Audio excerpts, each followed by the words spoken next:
Understanding and reporting on results within Google Optimize is actually quite easy, and we want to walk you through an example of how to understand and interpret this data. So let's go ahead and dive right in. Here we are on the details page for the newsletter signup location test. Now if we click over to reporting, we're going to start to see our optimized metrics. Now, just a quick background on this test. The newsletter signup location test is actually a test that I ran on my personal blog to experiment with the location of my newsletter signup box. So I moved it to the top, I changed some text in there, all to try to, of course, get more newsletter signups on my site. Now, as you can see, we ran this test for 92 days, but no clear winner was found. Even though no clear winner was found, we do have a lot of other data that Optimize has collected.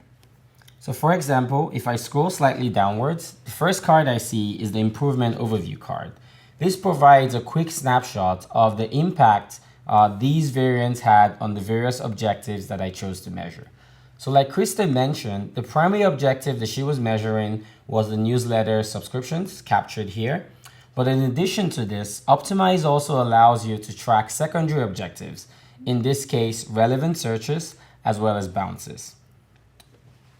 Additionally, if I were to scroll further down, we actually have a ton of useful information that is being provided by the Optimize statistical engine. First, we have this column that shows you the probability to be best. This captures the likelihood that any given variant is the best overall. Additionally, you also have a column that shows you the probability to beat the baseline. This captures the probability for any variant that it is better than your original page. Another interesting column is the conversion rate column. This visualizes the bounds between which Optimize thinks that the conversion rate lies for each of these objectives.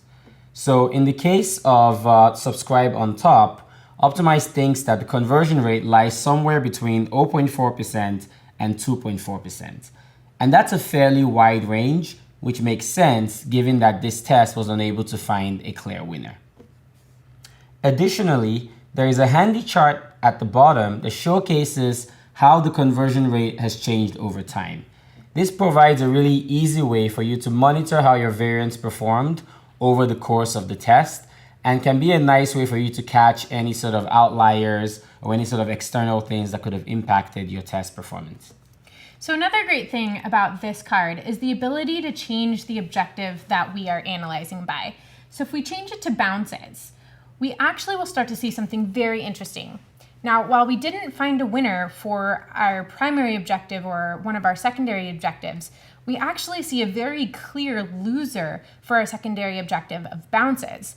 In this case, we can see that there would have been a negative improvement of somewhere between negative 33% to 0% for either of the two variants that we tested, and that neither of them has a high probability to be the best. So while we didn't find a winner in this case, we actually did have data to show that we had a clear loser, and gives us the information we need to know that we shouldn't launch those variants live on our site because we would dramatically increase our bounces.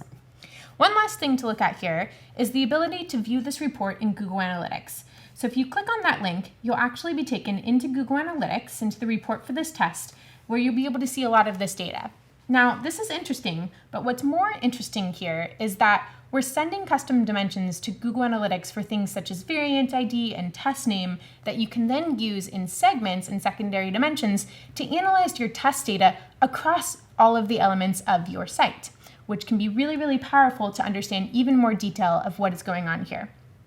So as you can see, understanding and interpreting your results in Google Optimize is really quite simple, and we provide a lot of that information for you within the Optimize UI.